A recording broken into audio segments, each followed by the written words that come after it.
నమస్తే అమ్మా. నమస్తే అండి. చెప్పండి అమ్మా, మీ పేరేంటి? నా పేరు మేరీ అండి. ఓకే. సో మేరీ గారికి మన హోప్ ఆఫ్ హంగర్కి ఒక చిన్న రిక్వెస్ట్ చేస్తున్నారండి, అదేంటో విందాము. చెప్పండి.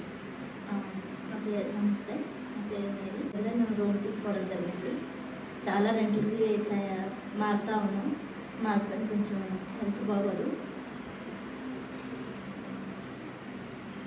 చెప్పండి. సో మీ హస్బెండ్కి ఏమైందమ్మా? ఏంటి ఆయనకి హెల్త్ ప్రాబ్లం అంటే?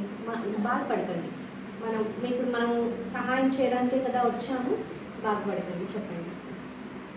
అంటే ఆస్మా ఇంకా కిడ్నీ స్టోన్స్ అలా ఉంది. ఓకే. ఈ మధ్య అయితే వెదర్ బాగా ఆస్మా ఎక్కువ అయిపోయింది.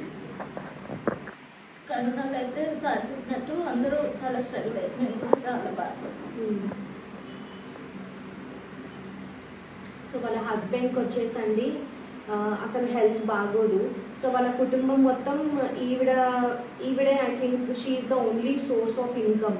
సో ఈవిడ సంపాదించడం అనేది చాలా ఇంపార్టెంట్ వాళ్ళ ఫ్యామిలీ మంచిగా ఉండాలి అని అంటే. సో ఈవిడ వచ్చేసి కుట్టు మెషిన్ నేర్చుకున్నారు. అవునమ్మా, కుట్టు మెషిన్ నేర్చుకున్నారు, కానీ మీకు కుట్టు మెషిన్ కొనుక్కోవడానికి అంత స్తోమత లేదు. ఇంట్లో వర్క్ చేయడానికి వెళ్తూ ఉంటాను. సార్ వాళ్ళ దగ్గర సెంటర్లో నడుస్తూ ఉంటే ఇలా చెప్తారు, ఇక్కడ మిషన్ నడుపుతారు, అక్కడ నేర్చుకోండి అంటే అక్కడే వాళ్ళే నేర్పించారు ఫ్రీగా. నేర్చుకున్నాను. 1 year అయిపోతుంది నేర్చుకుని. కానీ నాకు మిషన్ మీద కుట్టడానికి ఎప్పుడైనా కుట్టుకోవాలి అంటే ఎక్కడైనా మన వాళ్ళు ఫ్రెండ్స్ ఉంటే రేపు కుట్టుకుని వచ్చేదాను.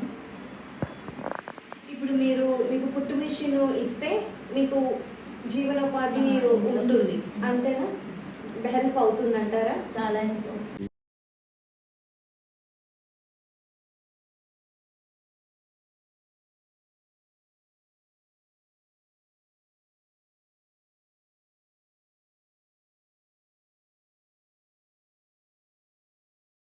ధన్యవాదాలు. నా పర్మిషన్ ఇచ్చారు ఓపో హంగర్ కంపెనీ ఫౌండేషన్ కూడా. ఆల్ ద బెస్ట్, మంచిగా చేసుకోండి. ఓకేనా?